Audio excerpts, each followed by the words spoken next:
ನಮಸ್ತೆ. ಭಂಡಾರಿ ವ್ಲಾಗ್ಸ್ ಚಾನಲಿಗೆ ನಿಮಗೆ ಮತ್ತೊಮ್ಮೆ ಆತ್ಮೀಯ ಸ್ವಾಗತ. ಮಾಲೆಯ ಅಮಾವಾಸ್ಯೆಯ ಆರ್ಥಿಕ ಶುಭಾಶಯಗಳು ನಿಮಗೆಲ್ಲರಿಗೂ. ಈ ದಿನ ನಮ್ಮ ಕುಟುಂಬದ ಮನೆಯಲ್ಲಿ ವರ್ಷಂಪ್ರತಿ ಮಾಡಿಕೊಂಡು ಬಂದಿರುವಂಥದ್ದು ಮಾಲೆಯ ಅಮಾವಾಸ್ಯೆಯ ದಿನ ಪಿತೃಪಕ್ಷ ಆಚರಣೆ ನಾವು ಮಾಡುತ್ತೇವೆ. ಈ ಪದ್ಧತಿಯನ್ನು ಹಿಂದಿನ ನಮ್ಮ ಪೂರ್ವಜರು ಮಾಡಿಕೊಂಡಂತಹ ಪದ್ಧತಿಯ ಪ್ರಕಾರವೇ ನಾವು ಈಗಲೂ ಕೂಡ ಅದನ್ನು ಮಾಡಿಕೊಂಡು ಬರ್ತಾ ಇದ್ದೇವೆ. ಅದೊಂದು ಹೆಮ್ಮೆ ನಮಗೆ. ಯಾಕೆಂದರೆ ಹಿಂದಿನವರು ಮಾಡಿದಂತಹ ಪದ್ಧತಿಗಳನ್ನು ನಾವು ಈಗಿನ ಯುಗದಲ್ಲೂ ನಾವು ಮಾಡಿಕೊಂಡು ಬರುತ್ತೇವೆ ಅನ್ನೋದು ಒಂದು ಸಂತೋಷದ ವಿಷಯ. ಇದರೊಟ್ಟಿಗೆ ನಮ್ಮ ಮಕ್ಕಳು ಇದನ್ನು ಕಲಿಯಲಿ, ಇದನ್ನು ನೋಡಿ ಇನ್ನು ಅವರ ಬರುವ ಜನಾಂಗಕ್ಕೆ ಈ ರೀತಿಯಾಗಿ ಆ ಪದ್ಧತಿಗಳನ್ನು ಉಳಿಸಿಕೊಂಡು ಬರಲಿ ಎಂಬುದು ನಮ್ಮೆಲ್ಲರ ಆಶಯ.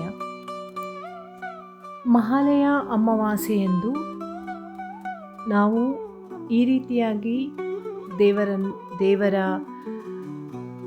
ಮಣೆಯನ್ನು ಶೃಂಗಾರ ಮಾಡಿ ಸಿಂಗಾರದಿಂದ ಸಿಂಗಾರ ಮಾಡಿ ಅದನ್ನು ನಾವು ಅಂಗಳದಲ್ಲಿ ಇಟ್ಟು 1 ಗಂಟೆ ಜಾಗಟೆಗಳೊಂದಿಗೆ ಪೂಜೆ ಮಾಡಿ ಪಿತೃಗಳಿಗೆ ಮಾಡಿದಂತಹ ಅಡುಗೆಗಳನ್ನು ಬಡಿಸಿ ಅವರನ್ನು ನಾವು ಮನೆಯೊಳಗೆ ಆಹ್ವಾನ ಮಾಡುವಂತಹ ಪದ್ಧತಿ. ಮಹಾಲಯ ಅಮಾವಾಸ್ಯೆಯನ್ನು ನವರಾತ್ರಿ ಮತ್ತು ದುರ್ಗಾ ಪೂಜೆಗೆ ಆಹ್ವಾನದ ದಿನವೆಂದು ಪರಿಗಣಿಸಲಾಗುತ್ತದೆ. ಪಶ್ಚಿಮ ಬಂಗಾಳದಲ್ಲಿ ಈ ದಿನದಂದು ದುರ್ಗಾದೇವಿಯು ಭೂಮಿಗೆ ಇಳಿಯುತ್ತಾಳೆ ಎಂದು ನಂಬಲಾಗಿದೆ. ಆಧ್ಯಾತ್ಮಿಕವಾಗಿ ಇದು ಪೂರ್ವಜರಿಗೆ ಕೃತಜ್ಞತೆಯನ್ನು ಮತ್ತು ಕತ್ತಲೆಯಿಂದ ಭಕ್ತಿ ಮತ್ತು ಹಬ್ಬಗಳ ಬೆಳಕಿಗೆ ಪರಿವರ್ತನೆಯನ್ನು ಸಂಕೇತಿಸುತ್ತದೆ.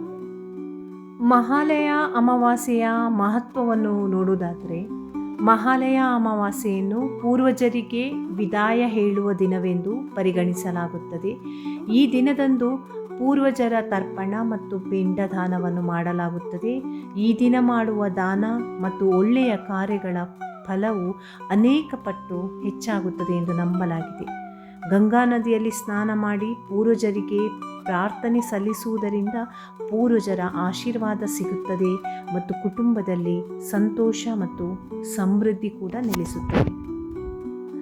ಮಹಾಲಯ ಅಮಾವಾಸ್ಯೆಯ ನಂತರ ಶರದಿಯ ನವರಾತ್ರಿ ಪ್ರಾರಂಭವಾಗುತ್ತದೆ. ಆದ್ದರಿಂದ ಈ ದಿನವು ಧಾರ್ಮಿಕ ದೃಷ್ಟಿಕೋನದಿಂದ ಇನ್ನಷ್ಟು ಮಹತ್ವವಾಗಿದೆ.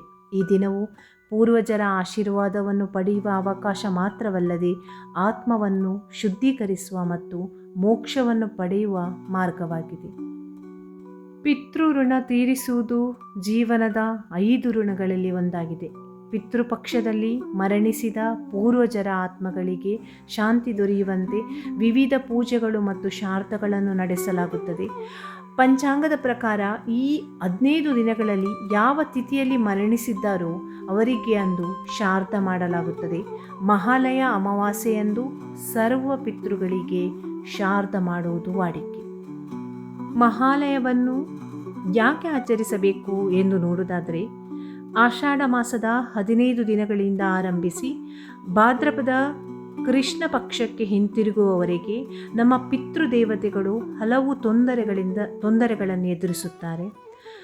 ತುಲಾರಾಶಿಯಿಂದ ವೃಶ್ಚಿಕ ರಾಶಿಯವರೆಗೆ ಸೂರ್ಯನು ಇಲ್ಲದೇ ಇರುವುದು ಇದಕ್ಕೆ ಕಾರಣ ಎಂದು ಪುರಾಣ ಶಾಸ್ತ್ರಗಳು ಹೇಳುತ್ತವೆ.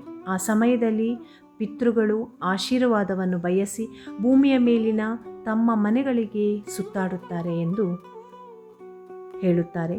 ಆ ಕಾರಣದಿಂದ ಮರಣಾನಂತರ ಮಾಡುವ ಈ ಆಚರಣೆಗಳು ಎಷ್ಟು ಪ್ರಾಮುಖ್ಯವನ್ನು ಪಡೆದಿವೆ. 100 ಯಜ್ಞಗಳನ್ನು ಮಾಡುವುದಕ್ಕಿಂತಲೂ ನಮ್ಮ ಪಿತೃದೇವತೆಗಳ ತರ್ಪಣ ಬಿಡುವುದು ಮುಖ್ಯವೆಂದು ಹೇಳಲಾಗುತ್ತದೆ. ದೇವತೆಗಳ ಕಾಲವಾದ್ದರಿಂದ ಉತ್ತರಾಯಣವು ಅತ್ಯುತ್ತಮ ಕಾಲವೆಂದು, ಪಿತೃಕಾಲವಾದ್ದರಿಂದ ದಕ್ಷಿಣಾಯಣವು ಅಶುಭ ಕಾಲವೆಂದು ನಮ್ಮ ಪೂರ್ವಜರು ನಂಬಿದ್ದಾರೆ. ಮಹಾಲಯ ಎಂದರೆ ಭಾದ್ರಪದ ಮಾಸ ಪಾಡ್ಯಮಿಯಿಂದ ಆರಂಭವಾಗಿ ಅಮಾವಾಸ್ಯೆಯಂದು ಮುಗಿಯುವ 15 ದಿನಗಳು.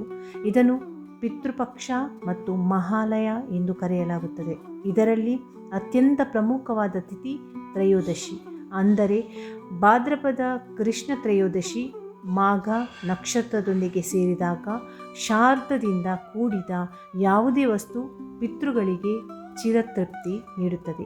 ಈ ವಿಶೇಷ ಮಹಾಲಯ ಪಕ್ಷದಲ್ಲಿ ಎಲ್ಲ ಜಾತಿಗಳ ಜನರು ತಮ್ಮ ಶಕ್ತಿಗೆ ಅನುಗುಣವಾಗಿ 15 ದಿನಗಳ ಕಾಲ ಚತುರ್ದಶಿ ತಿಥಿಯನ್ನು ಆಚರಿಸುತ್ತಾರೆ.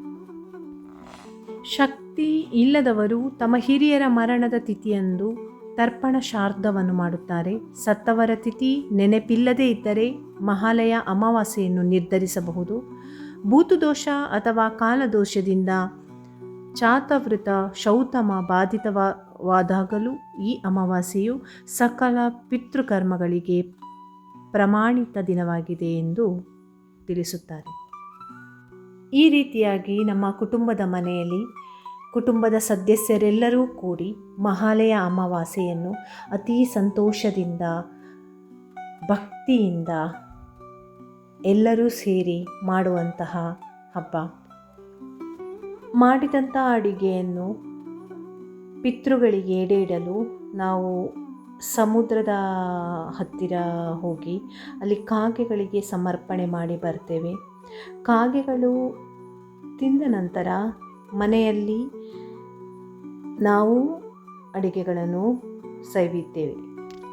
ಈ ರೀತಿಯಾಗಿ ನಾವು ಪಿತೃಪಕ್ಷ ಮಹಾಲಯ ಅಮಾವಾಸ್ಯೆಯನ್ನು ಆಚರಣೆಯನ್ನು ಮಾಡುತ್ತೇವೆ.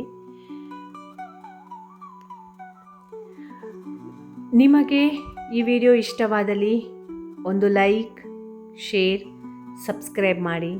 ನಿಮ್ಮ ಒಂದು ಲೈಕ್, ಒಂದು ಶೇರ್, ಸಬ್ಸ್ಕ್ರೈಬ್ ಮಾಡೋದ್ರಿಂದ ನನಗೆ ಇನ್ನೂ ಮಾಡುವಂತಹ ವಿಡಿಯೋಗಳಿಗೆ ಸ್ವಲ್ಪ ಪ್ರೋತ್ಸಾಹ ನೀಡಿದಂತಾಗುತ್ತದೆ. ಹಾಗಾಗಿ ಒಂದು ಲೈಕ್, ಶೇರ್, ಸಬ್ಸ್ಕ್ರೈಬ್ ಮಾಡಿ. Thank you.